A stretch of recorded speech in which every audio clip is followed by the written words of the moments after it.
At 6:02 a.m., a Russian Mi-8 transport helicopter lifted off from a forward operating base in It carried an entire squad of assault troops toward the front. In our terms, the profile was textbook low-hugging roads, slipping below radar, running dark, and keeping radio silence. To the crew, this was just another into the gray. They had no clue 3 Ukrainian drone crews had been waiting since 4 a.m. waiting in the freezing mist for that distinct engine hum. This was not a standard factory-built air defense. No, these were modified racing quadcopters with RPG warheads strapped to their frames, deadly garage-built gear. Weaponry never tested against a helicopter in live combat. In 20 minutes, these improvised, attempting an unprecedented tactical feat, intercepting and bringing down a fast-moving combat helicopter the operation did not begin with a launch. It began with intelligence. Weeks earlier, local partisans took action. They had deployed an acoustic sensor network across the entire sector.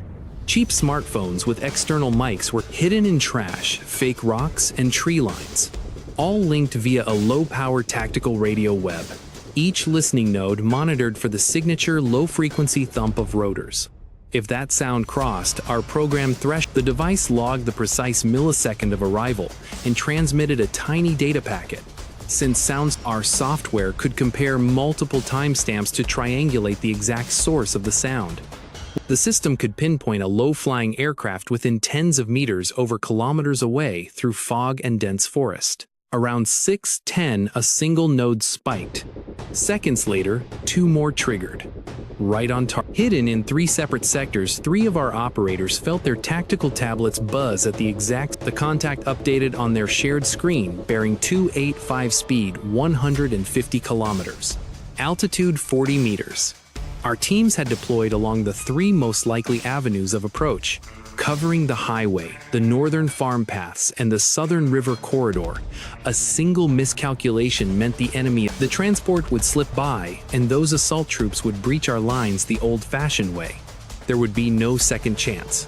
Our highway team launched a recon drone, climbing high to find the target to search the sector. Our northern crew scanned their feed with no contact. Down south, the river team waited, analyzing the engagement geometry, 3 corridors known target speed and a fixed low-altitude band, and only minutes to react. Atmospheric conditions favored us. A cold temperature inversion kept the noise. Rather than dispersing, the sound waves bent back down, broadcasting the helicopter's approach over a massive distance. This gave our network early acoustic detection. On a rugged tactical tablet, the mission commander the track refreshed with every acoustic ping. Our tactical model of enemy behavior was simple: fly low, avoid radar, follow predictable roads in contested airspace, and maintain speed. If our assumptions held, 8 minutes before the target entered our kill zone, our assets had to be airborne and in position immediately. But plans rarely survive first contact. A new vector flashed on our screen. They abandoned the main road for a narrow dirt track. Whether fearing artillery or observation, they altered the tack. That sudden deviation forced our ambush to adjust on the fly. Simultaneously, heavy fog began rolling. The mist thickened into a dense wall off the river, completely blanketing everything below 60 meters. Within minutes, our optical sensors would be completely blind. We could hear them, but our video feeds were failing. On the wet ground, our primary interceptor waited a Shrike 10 heavy quadcopter. Built on a racing frame, with high-thrust motors armed with a PG-7R PG warhead. We rigged an impact sensor to generate voltage upon collision. On paper, the concept was highly lethal. In reality, field conditions made it highly fragile. Humidity and rough handling corroded Our operator lay in the wet mud, soldering iron and glue ready, fighting to keep our gear functional, trying to coax one last flight out of a system that belongs in the scrap heap. Behind him, comms grew urgent. Bearing 285 speed, 150, altitude 420. Target has left the main road. On a dirt track, 7 kilometers out. Up north, our secondary operator sprinted to a new intercept point. Transmitter died. Extreme cold drained his controller's power cells to absolute zero. Jammed in a fresh pack, wrapped in thermal warmers, and watched the tactical display reboot. His backup drone was objectively worse on paper, shorter range, weaker signal, but in warfare what matters is, and execution is everything. We have an old saying in the field, if it is stupid and it works, it is not stupid. Our third pilot was already en route, when dense fog swallowed his feed. 1 second he saw tree lines. Next, absolute static. He had to transition immediately to instrument flight, relying on airspeed and internal timing. For over a minute, his war was waged in total blindness, guided target bearing 290 drifting west. I knew the Mi-8 could not simply climb out of this soup. Rising higher meant exposing itself to our air defense radar and inviting an immediate surface-to-air missile. Veering off course risked hitting power lines or unmapped civilian structures. In war, to survive our radar, the enemy was forced into a narrow, highly predictable flight corridor. I ordered my drone teams to establish an ambush along that route.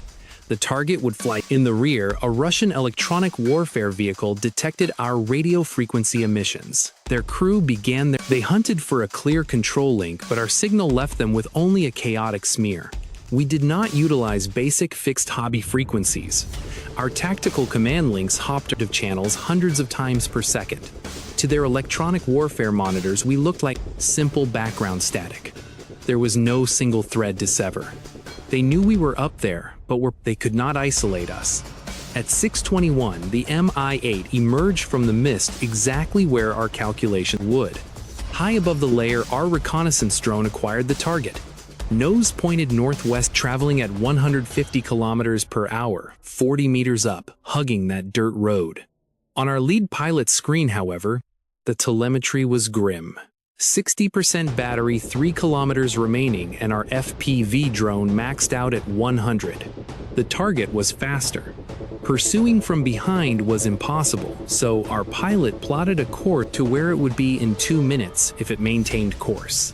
Our weapon reached the designated ambush coordinate at 6:23, hovering 5 meters off the deck. Battery down to 40%. Every drop of voltage was critical now.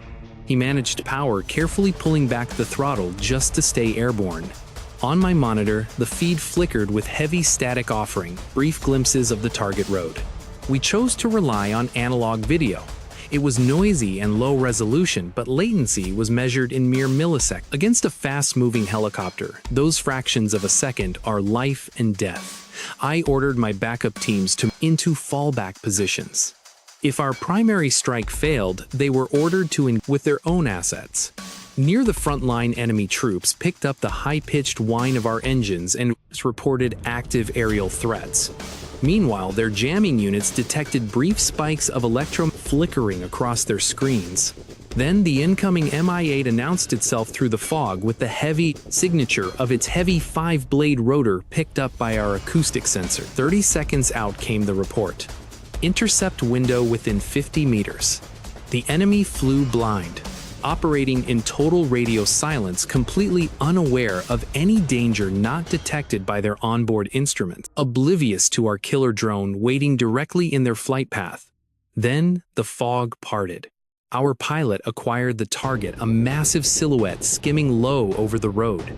300 meters out, 40 meters altitude, and exactly 10 seconds from intercept. The enemy crew remained focused on the terrain ahead. Their doctrine prepared them for surface-to-air missiles, not silent hovering threats. At 6:24, the target entered our kill zone. Our pilot pushed the throttle to maximum. 4 engines roared as the drone shot up into violent rotor wash, a chaotic storm of air. The small frame bucked violently as it fought the severe turbulence. Our video feed was nearly blind with interference. Our pilot wrestled the controls to steady. Closure rate was 50 kilometers per hour, but the target was trying to outrun us. Yet our drone climbed relentlessly toward its soft underbelly. We mock battlefields, training our teams to strike fast-moving vehicles with absolute precision. Our second pilot stood by camera active, ready to launch our backup wave.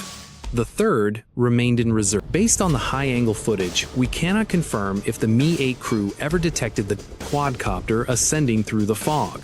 but the impact is undeniable. At 6:25, the nose cone struck the belly of the helicopter. The PG-7 warhead detonated. The shaped charged copper liner inverted, projecting moving at thousands of meters per second. Plenty to punch through main battle tanks, let alone thin aircraft, shredded the fuselage, severing wiring, bulkheads, and pressurized fuel lines. Flash fire immediately engulfed the aircraft belly as it rolled, shedding burning debris and breaking apart over the fields below. Our reconnaissance asset closed in to record the battle damage, the charred hull, and scattered debris that later to open-source channels. The Russian electronic warfare crew, still tracking a signal hopping rapid, remained unaware of the shootdown until the helicopter's emergency beacon began broadcasting its crash coordinates. By the time that ping hit their command post, the Ukrainian strike cell had already powered their arrays, packed up and displaced before counter-battery fires could respond. I calculate that this entire kill chain cost only $500 in parts, a toy-grade airframe, commercial-grade electronics, and a salvaged rocket-propelled grenade. Success relied on a jerry-rigged acoustic detection net, open-source signals, and basic workshop with spare batteries, combined with 3 operators daring enough to hunt through thick fog and rotor wash. Our adversary, however, lost a multi-million-dollar airframe, an experienced flight crew, and the tactical before they even reached the landing zone. In warfare, the psychological fallout of this strike outlasts the combat helicopter can be hunted this easily. None are safe. From that day on, every loadout faced a lethal new operational variable. Not just the surface-to-air missiles on their threat displays, but the reality somewhere in the zero visibility conditions, a budget drone and a disciplined operator were waiting.